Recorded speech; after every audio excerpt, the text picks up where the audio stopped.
Sanibonani bafethu.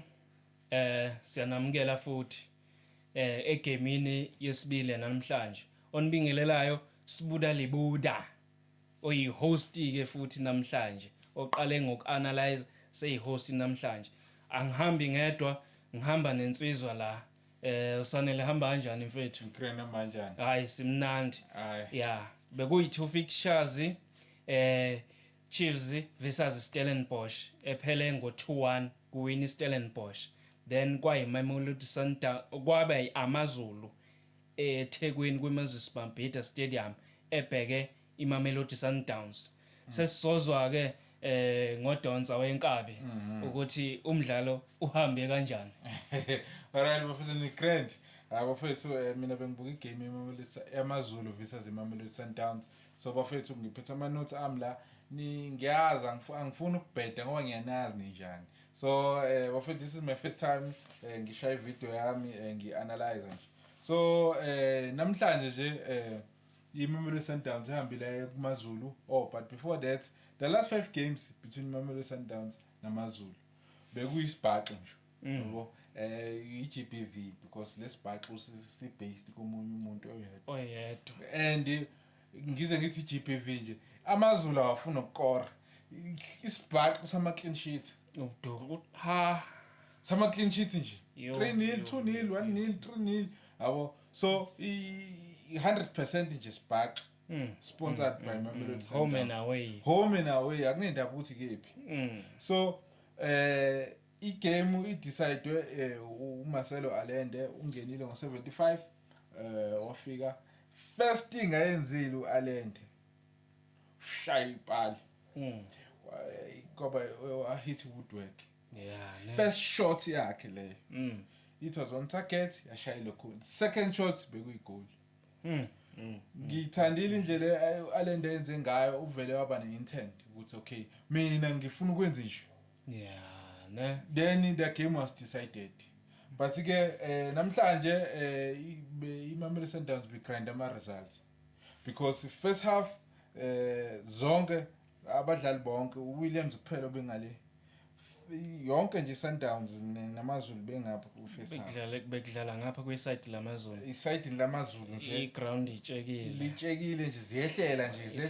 kumaZulu attacker ihambe kwehleleni kulula mayingabe ya attack amaZulu mangabe ethi attacker iground luwumqansa bafika la kwi-center sebekhathele akusayeke ehlangothini lamaZulu bekunjalo then but into engiyithandile about amaZulu especially in the first half they were so disciplined bebeyihlawa nje ilo block yabo kabi bebeyiforce ukuthi Sundowns ishayise ekudeni ishama long range because la bebengafuni lutho wena wabona isikhukhuni wena wabona iCasrick Stars ngempela futhi so bebe kanjalo but iSundowns ithe yazini thina noma singangcola noma singangena edakeni noma kanjani ama questions ukuthi technically besinjani sizokuphendula later kodwa kwamanje sifuna u3 point and sibuyele endaweni yethu bavele basho nje bacela ingoma yamZulu yethi ngifuna into zami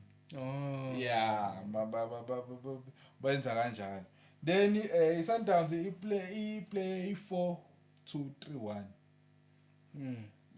igame because iyona benze bebe more fluid be attacker bashane position iposition yabo nje binkulu kakhulu because I think bagcina beno 70 something la ngibhalo 75 position then 28 shots out 5 with target but ke bekunzima ukuthi bethole space because amaZulu bekwazi ukuba disciplined kahle especially with defense yabo usho ukuthi bebevimba kwasana kahle bekumele kube i-goal first but amaZulu ngathi deep down they knew ukuthi okay eventually we will go down but not easy so indlela bebedlala ngayo because yona bebeyidlala i-low block ya 3-4-3 kusho ukuthi uMateo ubekuleya 3 makuyi 4-2-3-1 but bekubuye kube ama wings backs bebuya azosiza kugcina sekuyilokho nje lapha sekuyi 4-5 yabo. Nama striker laphana be drop deep. Singabanika i-credit because bakwazile ukuyilimita iMamelodi Sundowns especially nje first half. iMamelodi Sundowns ayikwazanga ukuzenzela like ukuthi yenze noma ngayini. So amaZulu akwazile ukuba disciplined kakhulu. Then first half kuba ama shots awu 6 2 on target. And then abantu abadlalile kakhulu uthando lwenkosi Ngwenya especially kumaZulu. No Hanamop. Yes, so be keep a defense masterclass. But cutting up front I lutho because the Sundowns ikwazile ukuba ne clean sheet. So batholile amathuba amaZulu but uWilliams usebenzile. Usebenzile uWilliams namhlanje save.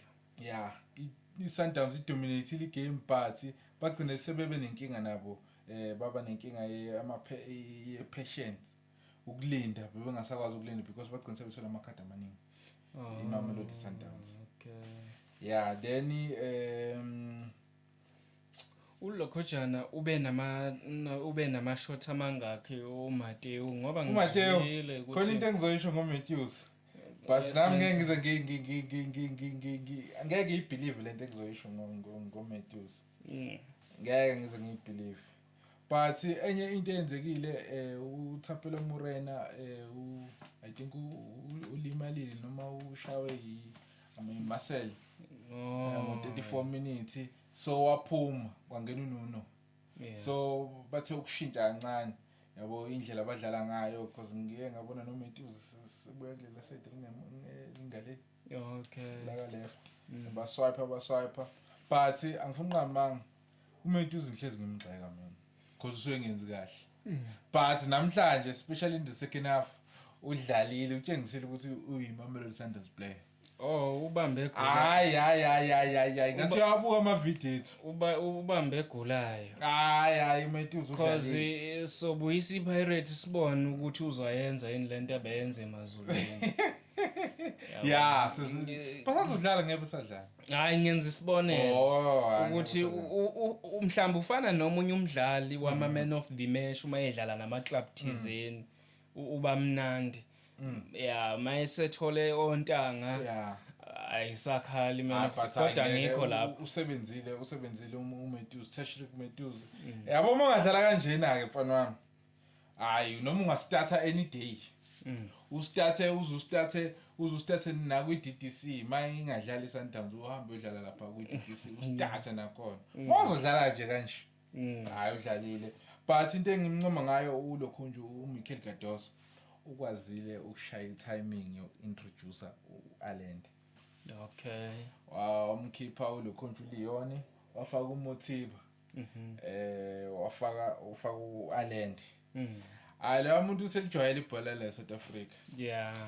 uAlend selula mayiselula call me my love is free.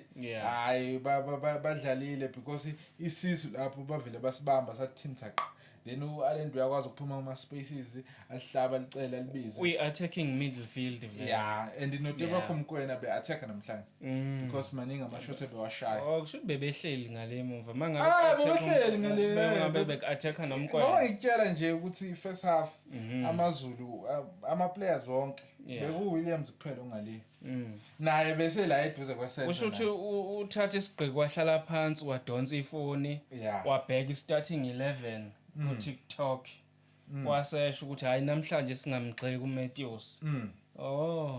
Okay, and omunye umuntu that was a standout player ukhuluma Ndamane uMarcelo vele because usizile. Hayi uNdamane ke obviously kuNdamane azaqanjelwa amanga thi ukhanda ipenalty. Namhlanje le specialist esasishiya ukuthi sithe special asikho specialist esesithe uNdamane walimaza uTito attack from behind into engekho le nisho ku TikTok I-specialist siyidlalile leya video ukuthi uTito was not offside 3 players ePirates aye offside yena uqhamuka kwi-onside eyodlala leya bhola njengoba ngangishilo ukuthi imlenze yakhe uNdamane yayihamba phansi lapha eLokhujana eyaTito umlenze wawuphezulu the time elenda ulenda phezulu komlenze kaNdamane ohambayo wawa ngiyibuke 3 times ngaze ngacomment ngathi lento eyishilo i-specialist lesi yilento nami engayisho kwi-starting 11 analyst nazane nasithuka by the way uperformile namhlanje uNdamane iSundowns igaine idefender iOrlando Pirates ya lose idefender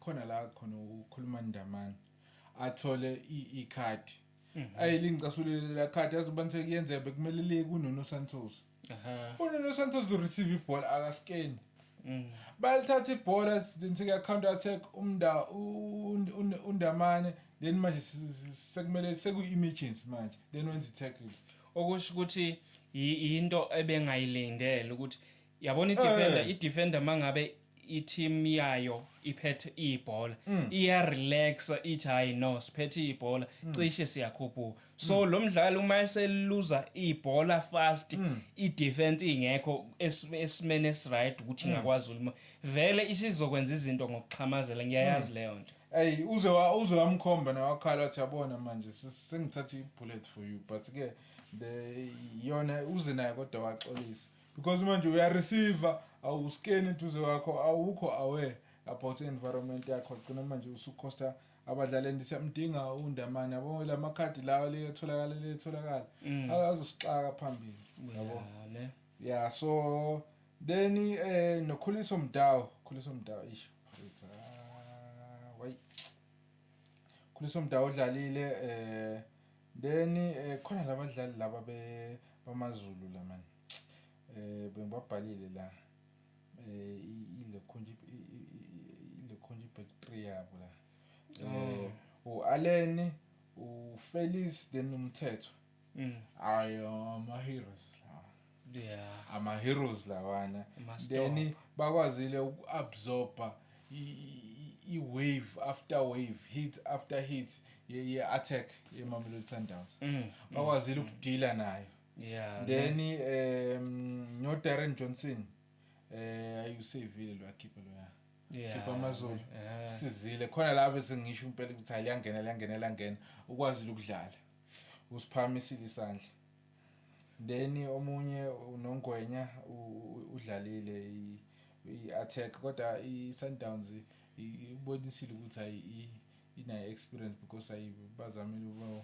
umcindezela inabadlali Sundowns abekwi-level yabo kusho ukuthi beyithe ukuba phezulu so i-Sundowns isize ngokuthi be patient yashaya i-possession ya overload ama flanks then yashaya i-4-3-3 then timing yabo kufaka uAllen then base baba ne defensive ilokhunja i-discipline i-defense ukekana akawenzanga lama silly mistake ahleze wenza le mistake ayenza isikhathi kudlala ilokhunja iPirates Williams ayisave lapho uzokushaya i-deflection he was solid amaZulu beshaya nje lo block because azile ukuthi okay ngeke sikwazi ukumelelana noMamelodi Sundowns so sizozama ukushaya lo block masithola i-chance siyaphuma i-counter attack i-Sundowns namhlanje isebenzisa ukuthi singama champions sizowina ugly noma kanjani kodwa thina sifuna u3 point sizobabhulisha lapho beze beyenze lento esiyifunayo then amasapo akhadoso cha hayi bese kushubile because umdlalo busuyophela phela kore ngo84 ngo-0-0 hayi bekukubi but ke amaZulu afightile yabo ashawe nje nanokuthi isquad sabo compared to Sundowns asikho the strong baba match angeke because nama I think ukwenziwa ama support amaZulu Yeah. So you understand ukuthi labo bantu sebekhathele. Sundowns ikhipha ucream ifaka ucream. Yeah. Uma udlala amakhadi ukhasini uthi ushaya ispy 2 ushaya u2 ngespy 2 noma ushaya iace ngeace ayisithi ushaya inja ngenja. Yeah. So ukhipha ucream ufaka ucream. Ngeke nizindefend u90 minutes. Yeah, bona. Yabo so iMamelodi Sundowns ilokhunjile back on top because yalingana ngama points neOrlando Pirates but inama wins amaningi because nama goals ayalingana. Oh, okay. Yeah, so njengamanje bafethu sizobuya ngolesine sizonishayela enye content yevola siyeza kancane kancane then bese after lokho sisobonana ngeweekend. Mina bafethu this is my first time ngianalyze ngedwa ngishaya nje ngedwa ngiyibamba niyangazi ke ngiyinkinga kodwa ke sazobonakala bafethu danke siyabonga.